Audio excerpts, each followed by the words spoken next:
Hello and welcome to Lavnish Sir की class.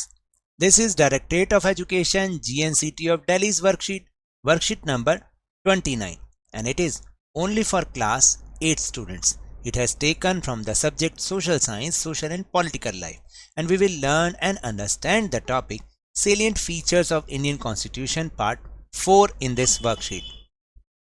So students, आज की इस वर्कशीट में हम एक बार फिर से इंडियन कॉन्स्टिट्यूशन के salient features that means important features के बारे में जानेंगे। आज की इस वर्कशीट में जिस सेलिएंट फीचर के बारे में आज हम बात कर रहे हैं, इंपॉर्टेंट फीचर के बारे में बात कर रहे हैं, वो है secularism. So without wasting our time, let's start and understand with me what is the meaning of secularism. A secular state is one in which the state does not officially promote any one religion as the state religion। देखिए यहाँ पर हम बात करते हैं state की, लेकिन यहाँ स्टेट का मतलब है एक कंट्री, यानी एक सेकुलर स्टेट या कंट्री वो कंट्री होती है जो कि किसी भी एक रिलीजन को ऑफिशियली प्रमोट नहीं करती है। This means citizens have complete freedom to follow any religion. इसका मतलब तो ये है कि वहाँ पर नागरिकों को किसी भी धर्म को अपनाने की पूरी आज़ादी होती है। Government treats all religious believes and practices with equal respect. सरकार सभी धर्मों के जो रीति रिवाज हैं या जो भी उसकी प्रैक्टिस हैं या उसकी जो बिलीव्स हैं उनको इक्वल रिस्पेक्ट देती है, यानी समान सम्मान देती है। Thus we can understand the ways in which a country's history often determines the kind of constitution a country adopts for itself। यानी इस बात को हम इस तरह से समझ सकते हैं कि कभी कभी किसी देश का इतिहास, देश का संविधान कैसा होगा, ये पहले से ही तय कर देता है। The constitution plays a crucial role in laying out the ideals that we would like all the citizens of the country to adhere to, including the representatives that we elect to rule us। यानी देश का संविधान उन आदर्शों को भी तय कर देता है जिन्हें हम अपने रिप्रेजेंटेटिव्स के द्वारा, जिन्हें हमने चुना है, उनके द्वारा हम उन्हें पूरा करना चाहते हैं। कहने का मतलब ये है कि जो भी कॉन्स्टिट्यूशन है उसमें जो भी आइडियल्स हैं उनको कौन पूरा करता है? वो लोग जिन्हें कि हम इलेक्ट करते हैं, अपनी मर्जी से चुनते हैं। However, the Indian Constitution is flexible। हालांकि हमारा जो भारतीय संविधान है वो बहुत लचीला है। It has been amended over the years to reflect new concerns of the polity।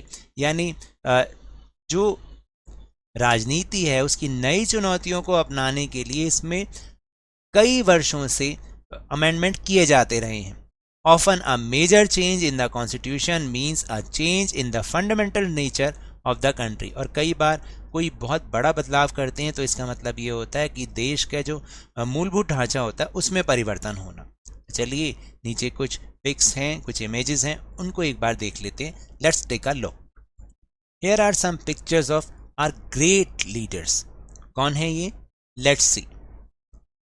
The above photos show various members of the constituent assembly signing a copy of the constitution at its final session on 24 January 1950।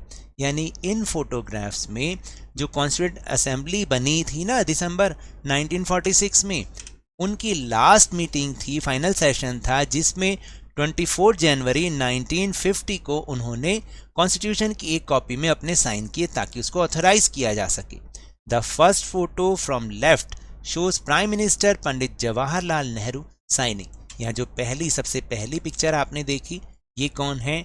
Our first prime minister mister Pandit Jawaharlal Nehru, जो कि क्या कर रहे हैं? Sign कर रहे हैं।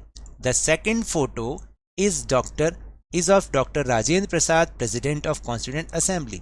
और संविधान सभा के जो प्रेसिडेंट थे डॉक्टर राजेंद्र प्रसाद, वो इस सेकेंड पिक्चर में है जो कि अपने साइन कर रहे हैं। The last photo shows the following persons. Last photo में कई सारे पर्सन्स आपको दिखाई दे रहे हैं फ्रॉम राइट टू लेफ्ट। यानी जो सबसे पहले आपको दिखाई दे रहे हैं वो है Shri Jairam Das Daulatram, minister for food and agriculture. फिर उसके बाद जो एक लेडी दिखाई दे रही हैं वो हैं राजकुमारी अमृत कौर, जो कि हेल्थ मिनिस्टर थी उस समय। फिर थर्ड नंबर पे हैं डॉक्टर जॉन मथाई, जो कि फाइनेंस मिनिस्टर थे, एंड लास्ट में है सरदार वल्लभ भाई पटेल जो कि डेप्यूटी प्राइम मिनिस्टर और होम मिनिस्टर थे उस समय, और उनके पीछे बिहाइंड है श्री जगजीवन राम जो कि लेबर मिनिस्टर थे। इस तरह से आप देख सकते हैं ये जो चारों पर्सन है, ग्रेट पर्सनैलिटी हैं, वो ये हैं। तो आप इनको बहुत ध्यान से देखिएगा क्योंकि ये हमारे देश की बहुत ग्रेट पर्सनैलिटी हैं जिन्होंने हमारी कंट्री को फ्रीडम दिलाई और हमें इतना बढ़िया, इतना ब्यूटीफुल, इतना अच्छा कॉन्स्टिट्यूशन दिया। Now activity number 1.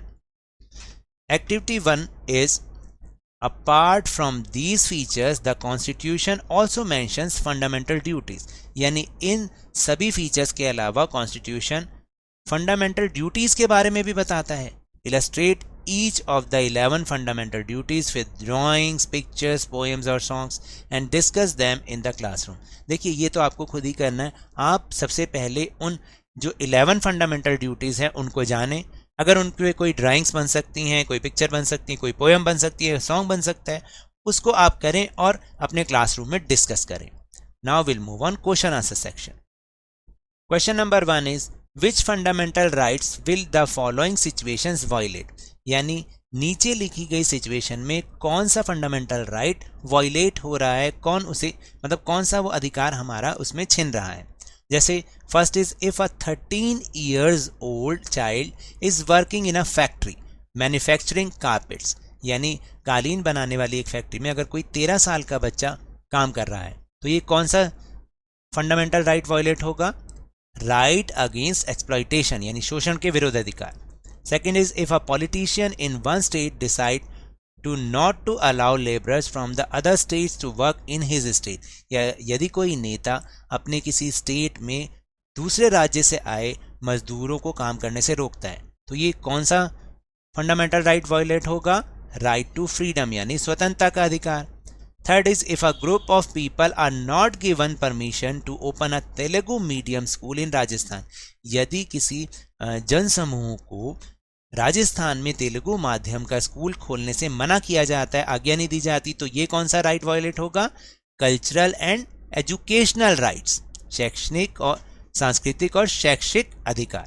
और लास्ट है, if the government decides not to promote an officer of the armed forces for being a woman, यदि सरकार किसी सेना में किसी को इसलिए प्रमोट नहीं कर रही क्योंकि वो एक वुमन है, एक स्त्री है, महिला है, तो ये कौन सा वायलेट होगा right, fundamental right? This is right to equality, यानी समानता का अधिकार, वो भेदभाव नहीं कर सकते इसके अंदर। Then question number 2, below given column on the left list some of the key features of the Indian constitution. आपको यहाँ पर जो नीचे लिस्ट दी गई है उसमें लेफ्ट साइड पर की फीचर्स हैं इंडियन कॉन्स्टिट्यूशन के। In the other column right in your own words on why do you think this features is important. जो ये फीचर्स आपको लेफ्ट साइड में दे रखे हैं, राइट साइड में आपको बताना है कि ये फीचर्स क्यों इंपॉर्टेंट, आपको अपने वर्ड्स में लिखना है। जैसे फर्स्ट इज फेडरलिज्म, फेडरलिज्म क्यों इंपॉर्टेंट है? Through this the participation of the people is increase through the different levels of government, यानी विभिन्न स्तरों की सरकारों के माध्यम से इसके द्वारा लोगों की भागीदारी और बढ़ाई जाती है ना। जैसे कि मान लीजिए सेंट्रल गवर्नमेंट है, उसमें बहुत सारे लोग पार्टिसिपेट करेंगे, चुनेंगे, ठीक है। इसी तरह से स्टेट गवर्नमेंट होगी और इसी तरह से लोकल गवर्नमेंट होगी, तो बहुत सारे लोगों को गवर्नमेंट में आने का मौका मिलता है।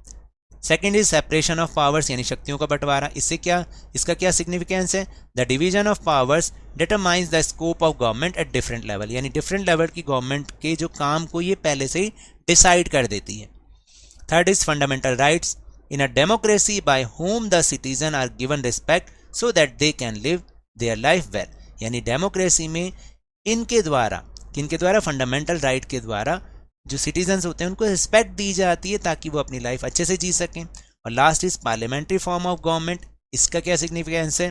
Through this people get the right to vote and choose their leaders as per their choice and this rule is called the rule of people, यानी इसके द्वारा लोगों को राइट टू वोट मिल पाता है और वो अपने लीडर्स को अपनी चॉइस से चुन पाते हैं, और यही जो रूल है वो रूल ऑफ पीपल कहलाता है।